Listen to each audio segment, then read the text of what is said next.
Every night is the Rangers Journal night.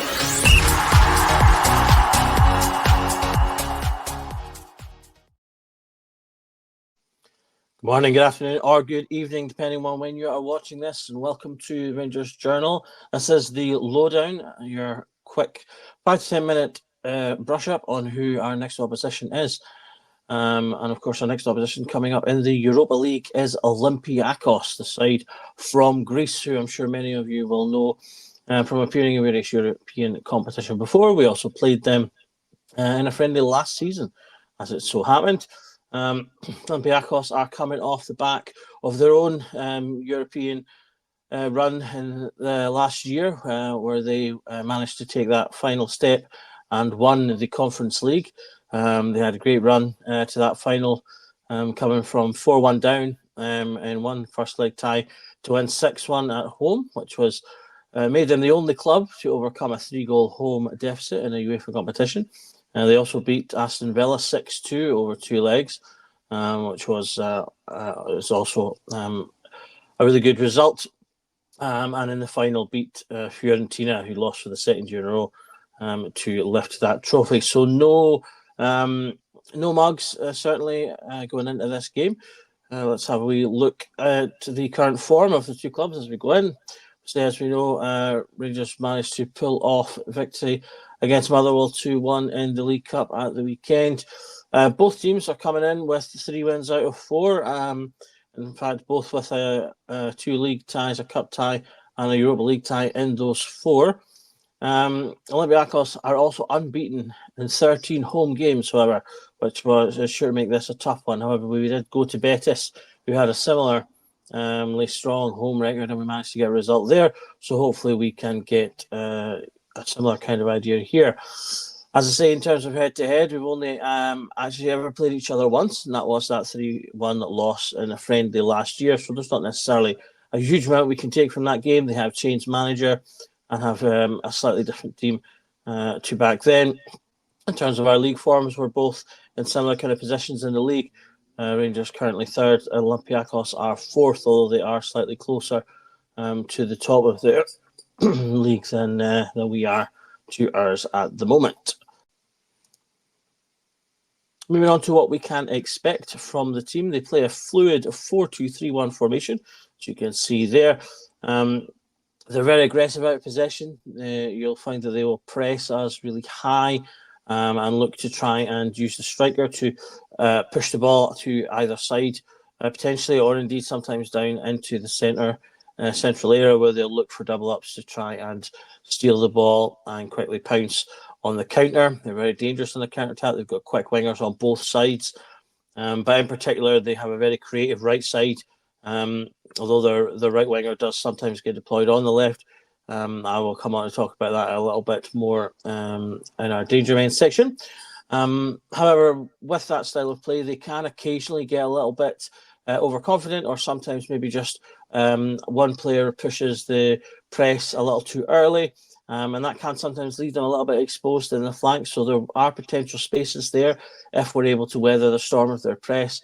And play around those players that potentially, as I say, move out a little bit early or a little bit too aggressive. They can be quite emotional. They have an emotional style of play that they will bring to the table, and that's been part of what's helped them, get some of those great victories last year in their European competition. So we'll see how things go in that respect. In terms of the danger men. In particular, they've got their striker, Ayub El Kabi. In all comps, he's got 9 goals and 2 assists. He's been a really good striker for them. You can see in that photo there, he's holding up the player of the match trophy from that Conference League final. He scored 5 of the goals that beat Villa in that 6-2 game, a hat-trick in one and a brace in the other. So he will very definitely be a man that we will need to watch out for. He does have their 19 big chances missed, so he does miss a few chances. I think the key is to just try and narrow those chances down and make his ability to score as little as possible. As if not, if we don't keep an eye on him, then he will definitely cause significant trouble. As I said, I think that highlighting their right side is particularly important. They've got Rodney and Martins on their right side, at right back and right wing, although both have been deployed in various positions in the team when they've had injuries. And they do have a number of injuries coming into this game. Although I believe both of those are fit and went together, they are a very potent attack. You see there are 9 assists between them. They've also gotten 3 goals, 84% pass accuracy between the two. And they've got a very high level of successful dribbles and successful passes. So that's definitely something that our left side needs to keep an eye on, as these two players can cause us damage if we do not pay attention to them.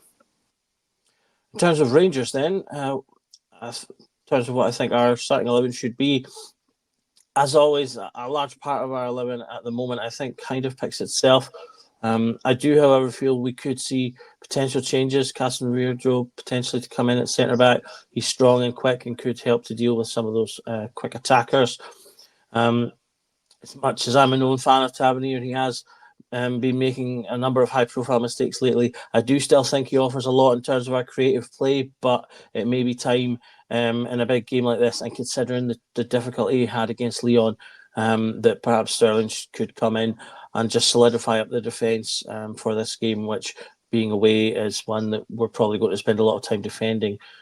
If Lawrence is injured, then I think Diomande will simply come in, as he did as a substitute at the weekend. I think Cherney and Barami are starting to develop a good understanding between the two of each other on those wings. So I'm hesitant to kind of change that at the moment, as much as I do want to see Barami playing in the centre. Obviously, they combined really well for their goal against Motherwell, and I think that obviously Cherney has been on really good form himself, and Barami starting to score. I think the two of them are coming into their own, and if we're going to cause trouble to Olympiacos, I believe it will come from those two players. Up front, unfortunately, and particularly in Europe, we really only just have the one choice, and that is to start with Cyril Dessers. If things are going well, we can maybe look to bring on Egaman. We don't have Danilo available, so we just don't really have much choice, I'm afraid.